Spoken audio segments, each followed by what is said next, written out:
What makes an Alfa Romeo an Alfa Romeo? Style? Performance? Some theatricality and flair?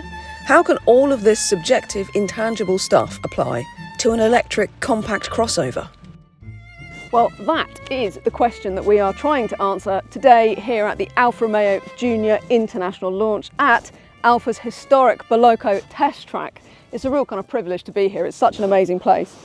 And, I mean, it's inherent to Alfa's history, isn't it, that it's got this test track. It's such, it's just, there's no other brand, I don't think, really, that kind of inspires this kind of fervour and loyalty, and that is so inherent with kind of performance and sporty, fun driving.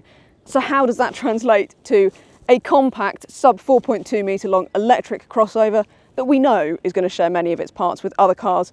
Largely the Jeep Avenger, because this has actually got the CMP platform. It's the second generation CMP platform with a 51 kilowatt hour battery that we've seen in the Jeep Avenger.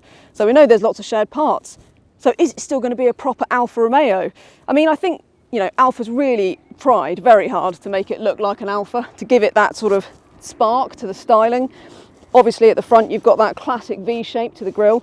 You'll note that this number plate is central. That was a deliberate decision. So they could actually have mounted it here, and they did look at prototypes and they kind of looked at doing that, but it would need to have a mould that was kind of stuck out way, and they didn't like it. The designers weren't a fan. So central it is, and this is what we've got. And I don't know about you, I'm a bit divided about it. I think it's a bit fussy, a bit busy, but I do like the fact that it's quite aggressive. It reminds me a little bit, it's got kind of Alfa SZ vibes, and I don't mind that.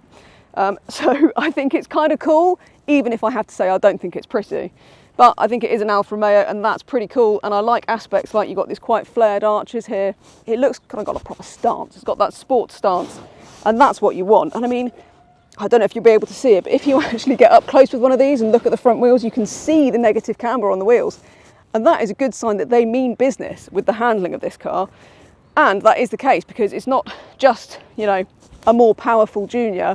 It's got a mechanical diff that you will only get on this Veloce sort of top spec Junior that we've got here. It's got bespoke suspension, it's 25mm lower. It's got different anti-roll bars. It's got really a lot of bespoke mechanical stuff going on to make this a proper Alfa Romeo to drive. The Junior will be offered as a hybrid as well as the battery-powered model that we're testing here. But if you want the pure electric option, it starts at £33,895 for the 154 brake horsepower model, which gets a 250-mile range from its 51 kilowatt-hour usable battery, which you can have in either Elettrica or Speciale trims. Forgive me, Italy, for that terrible accent. The top-spec Veloce that we're driving here manages 215 miles of range and starts at £42,295. Suffice to say that charging maxes out at 100 kilowatts, which is okay if nothing special, and will get you a 10 to 80% charge in around about half an hour to 40 minutes.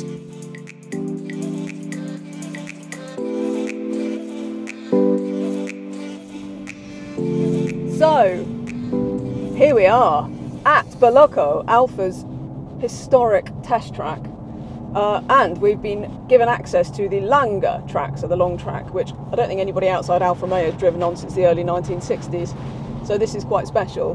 And do you know what, I think it's really quite an honour to be driving this car on here as well. Now, let's face it, it's a compact SUV, right? You would think it's not going to be a great drive, is it? It's not going to be a proper Alfa Romeo. It's going to be just like all the other Stellantis compact crossovers. But I give you the fact that this car has got a mechanical differential. It has got its own bespoke suspension. It's got dual stop hydraulic bump stops. It's got its own suspension settings, its own anti-roll bar settings. It really has been set up properly, and it's really proper. You really can actually play with this car. It's really quite good. You can chuck it into the corner, particularly if you've got it in dynamic mode, which gives you a little bit of power boost, gives you full power. It is an absolute joy. It's really good fun. It's quite friendly. It does feel a little bit scrappy because you get a bit of torque steer if you really get on the throttle out of a corner.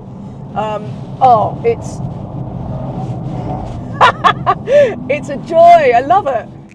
Now, while the Veloce does look like it might be a standard trim level of the Junior, in fact, it's so different in terms of its performance and handling that really it's more like what the GTI is to the Golf. It's really quite a different prospect. Quite a stiff car, quite taut, but it's really nicely damped. So actually, even when I've been driving in a more sane fashion, it actually is pretty good. It's quite calm, and the steering, even if you dial it down to normal, still quite heavy but feels nice and organic. Lovely brake feel, because if you stick it in dynamic, it disconnects the regen altogether, and then you just rely on the friction brakes, which are really nice. In fact, this has got the largest ventilated discs in the class. So they're strong and they've got a really nice feel, and I really like that, because it's quite common in electric cars that actually sport mode dials up the brake regen to a really heavy mode, which I don't really like. I really like this attitude. I think is spot on. Really nice front end, really playful, mid-corner kind of attitude. You can really steer it on the throttle. So there is quite a sort of enthusiast's thrill to this car if you want to find it. Or you can just dial it back, stick it in normal, or even B mode has a heavy brake regen for around town stuff, and it's really nice. It's smooth. Like I said, it is, you can feel that it's a stiff car, you can feel that there's quite a lot of rigidity to the body, but it calms down. It's really easy to get along with. Actually, refinement feels pretty good.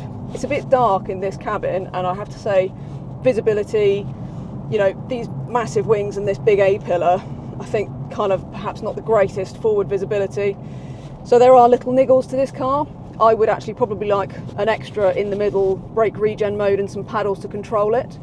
But overall, I think this car is really cool. In the Veloce sporty version that we've driven here, I haven't tried it in its standard spec, in the lower spec versions that ultimately are obviously going to be the bigger sellers. Alfa tells me that they too have been sort of spec'd to be, you know, still really good to drive. Overall, I really like this car. It's not cheap, I know, but for the range, for the practicality and for the way it drives, I think it's a really interesting package, really cool and really likeable. And yeah, I think Alfa's done a really good job. Well done. I like it a lot. It's really fun. Don't forget to head to cargurus.co.uk for a whole host of fantastic used cars. And while we've got you, you know what to do. You know you want to do it. Like the video, subscribe to the CarGurus UK YouTube channel, and turn those notifications on so that you don't miss any of our videos.